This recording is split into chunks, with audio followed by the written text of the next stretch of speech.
নুন সাকিন যজমালা নুনকে বলে। নুন সাকিন যজমালা নুনকে বলে। দুই জবর দুই জের দুই পেশকে তানবিন বলে। দুই জবর দুই জের দুই পেশকে তানবিন বলে। নুন সাকিন যজমালা নুনকে বলে। নুন সাকিন যজমালা নুনকে বলে।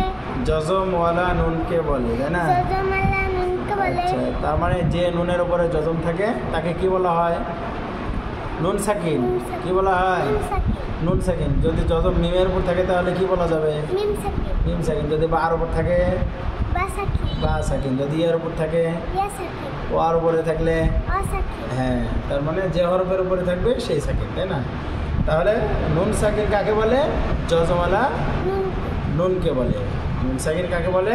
যজমালা নুনকে নুন সাকিন বলে। হ্যাঁ, যজমালা নুনকে নুন সাকিন বলে, তাই না?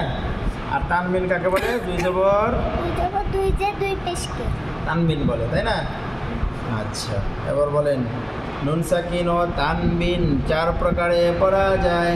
নুন সাকিন ও তানবিন ও তানবিন চার প্রকারে পড়া যায়। বলেন নুন সাকিন ও তানবিন চার প্রকারে পড়া যায়। নুন সাকিন ও তানবিন চার প্রকারে পড়া যায়। নুন সাকিন ও তানবিন চার প্রকারে পড়া যায়। নুন সাকিন ও তানবিন চার প্রকারে পড়া যায়। নুন সাকিন ও তানবিন চার প্রকারে পড়া যায়। নুন সাকিন ও তানবিন চার প্রকারে পড়া যায়।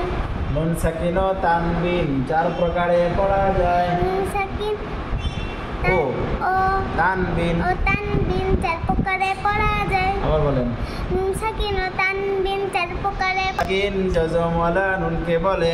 নুন সাকিন যজমালা নুনকে বলে। তার মানে এই যে নুন সাকিন দেখেন, এই যে দেখে না ওটা দেখে হাত এই যে দেখে না নুন হুজুর হাত দাও। আর এই যে তানবিন, ঠিক আছে? এই যে তানবিন, এখানে দুই জবর আছে, দুই জের, এই যে দুই পেশ, ঠিক আছে? এটার নাম হলো তানবিন।